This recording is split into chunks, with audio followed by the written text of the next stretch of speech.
A compelling detective story, a cloak and dagger action, and a romantic drama, all these stories were taken from real life.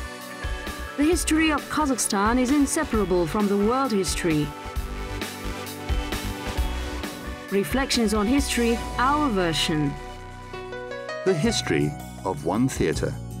On the stage of time. Fate is a great playwright. When muses do not keep silent. Give and take. In 1964, the Soviet Union celebrated the 150th anniversary of Mikhail Lermontov.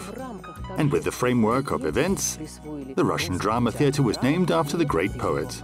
Although it would seem Lermontov had nothing to do with Almaty, yes indeed, Mikhail had never been to our country, but his classmate and namesake, Mikhail Peremyshelsky, is considered the founder of the city of Verny.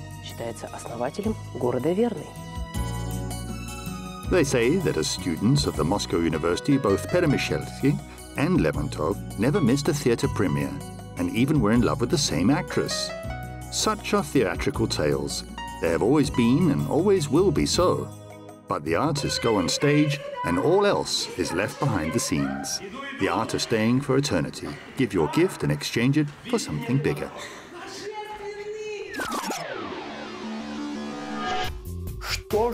What was the theatrical life of Almaty like? In just a few words, it was a fairy tale, a real fairy tale.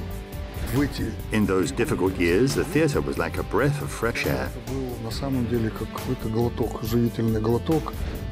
Over 85 years, it was passed on from generation to generation with a high appreciation of people's own work.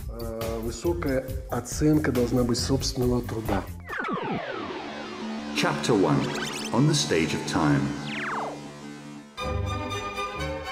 Back in 1872, avid theatre-goers, in combination with officers of the Venensky garrison, doctors, teachers, and even merchants decided to convert the old arena. They opened the season with Ostrovsky's play, and with the quite appropriate title, Do Not Sit in Your Sleds. However, the sleigh, or more precisely, amateur theatre, enjoyed great success among city residents. Report of the Verny Society of Dramatic Art Lovers for the annual season, starting October 10th, 1885. 2,512 rubles and 20 kopecks was raised from selling tickets for 12 performances. Often, the popular scene of the dramatic Venensky theatre was decorated by guest performers, from Semipalatinsk, for example, where theatrical history began in the middle of the 18th century, and actors came from Omsk and Tashkent as well. They were called concerts of guest performers. They say that among the Tashkent guest performers, there's the name of the future head of the provisional government. Allegedly, he was here in Verny, and he played in the comedy, the Inspector General, and he played the main role of Klestakov. Alexander Kerensky at that time was a high school student in Tashkent, and indeed he played in amateur performances, but dreamed of a stage career and sometimes signed the Artist of the Future Imperial Theatres. However, his tour in Verny is likely just a joke. Documentary confirmation in the archives have not yet been discovered. No, I cannot tell you that. Several decades passed, and the Verny stage was the basis of the theatre of Russian drama. Now it carries the name of Mikhail Lermontov. Chapter 2. Fate is a great playwright. Another theatrical story about how a Pole from Warsaw and a Kazakh from Bayanaul opened a Russian drama theatre in Almaty, and they met in Bishkek. This story is generally full of unexpected turns and is geographically extensive. It's not surprising that theatrical companies often led, say, a half-breed life. A brief biography of the first leader of Kazakh-Russian drama, Yuri Rudkovsky, an actor of the Theatre Polski in the First World War, goes to the front, gets wounded, and then is transferred to the reserve regiment in Tashkent. Rudkovsky was from a theatrical family. His uncle and aunt worked in the Comédie Française. Early 1920s, Omsk, during the Civil War. The Rudkovsky couple work in the city theatre. Sometimes we were performing the play almost under the shelling of guns, under the hammering of machine guns, rifle shots, and we didn't know what power was in the city. Once the play began, the city was under the Red Army, and when we finished, the Reds had retreated and the White Army had entered the city. From the memoirs of Yelizaveta Kuchinina Rudzkovskaya.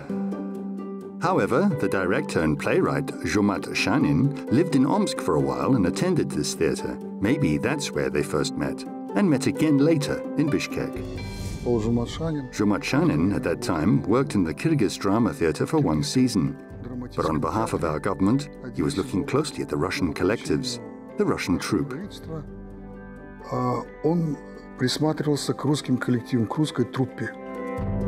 Zhumat Shanin, as a ray of light, like a fresh wind, burst into our lives, wrote Galina, the daughter of Rudkovsky.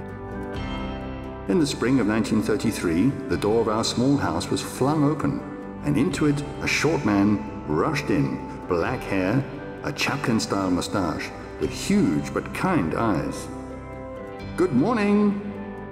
Galina Rudkovskaya, through the eyes of the heart. They accepted the invitation and came to Kazakhstan. The theatre, as it was known, began with the first performance. It was staged on October the 31st, 1933, in Semipalatinsk. In Almaty, there was no room. Only in the following year, the NKVD club was completed and given to the theatre. Now this place is also a theatre. 1934 год. А это начало, когда закручивалась машина. 1934 is the beginning of the repressive machine. This was already an all-powerful NKVD. This was the consequences of the Golosh-Shekin's famine. It's a terrible thing. And here, at this time and in this place, they took this building from the NKVD, and it represents the power of the civil opposition of the people. Представляете, какая была сила гражданской оппозиции людей, которые отобрали клуб у НКВД? Initially, the actors were accommodated in an old hotel called Belousov's Rooms. It was opposite the modern baths of Arasan.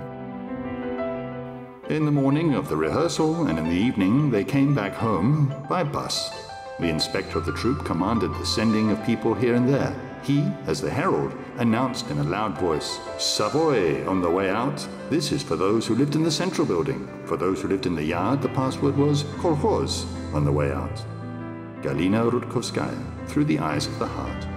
The theatre Russian drama of the Almaty City Council. The Republican Russian Drama Theatre, which worked together with the Kazakh Theatre, together was a single group of people. Even the performances were put together.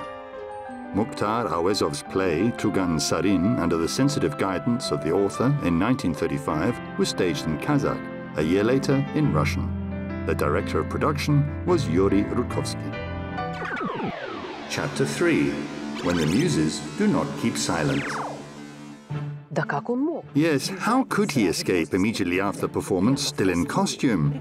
He didn't give back the props to the wardrobe and didn't warn anyone. And this is in the condition of wartime. A mysterious incident involving a very famous artist.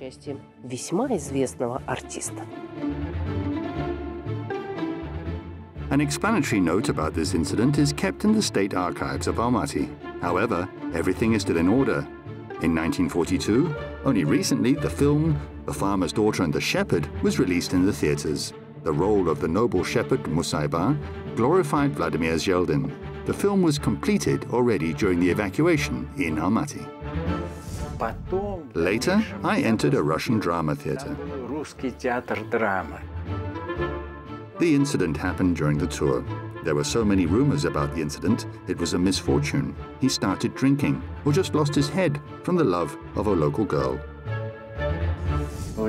I was very modest, very passionate about my work, theatre, rehearsals. I didn't have enough time for love affairs.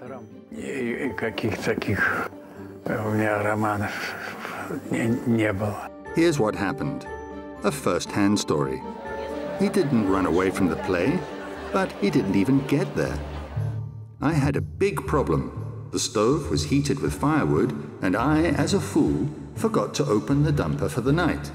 And if it were not for my friend, pilot Kolya Podzorov, I would not have been alive today.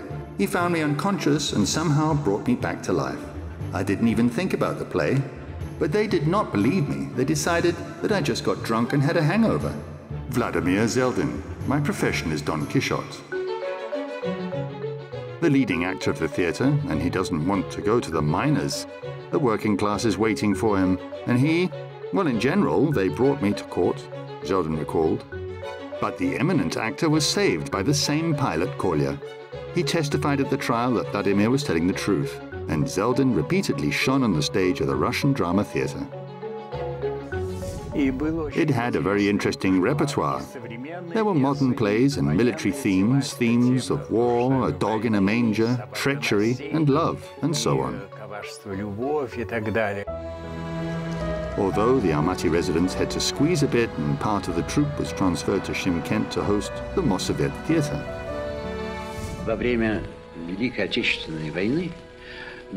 It so happened that during the Second World War, our theatre was evacuated to Kazakhstan, and there they worked directly side by side under one roof with the Kazakh Drama Theatre.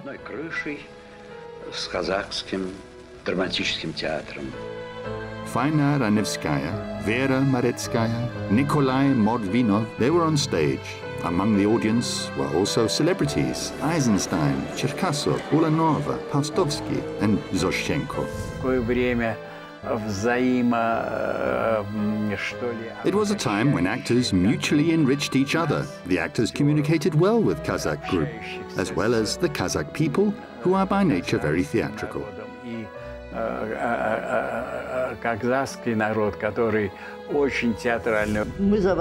We brewed this carrot tea and we had some conversations. Olga told us about her rehearsal process and of her husband, Bibikov, and how they rehearsed with the Kazakh troupe. Shakespeare's The Taming of the Shrew.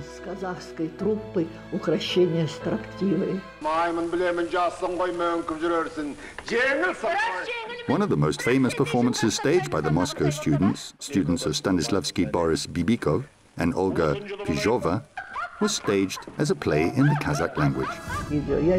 I saw how the mise-en-scenes of the future performances were born, how the actors' fantasy worked, and how the directors worked. The theatrical stage of the Almaty Dramatic Theatre was generally lucky.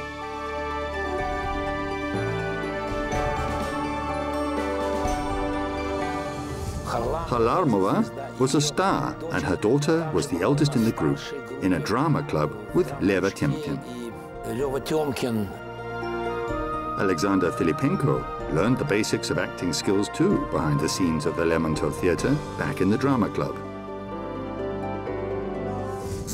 From behind the scenes, the words of the two lords, Yuri Borisich played one of them, and I still remember the smell of the old Russian drama theatre. Yuri Pomerantsev is 95, and he is still on the stage. By the way, the dramatic talent of this unique actor was noticed first by Yuri Rudkovsky. Here is the director, Rudkovsky. He knew that I was interested in drama. He somehow singled me out. The directors were also talented. In 1946, I was invited by this theatre to stage the play Winners by Cherskov.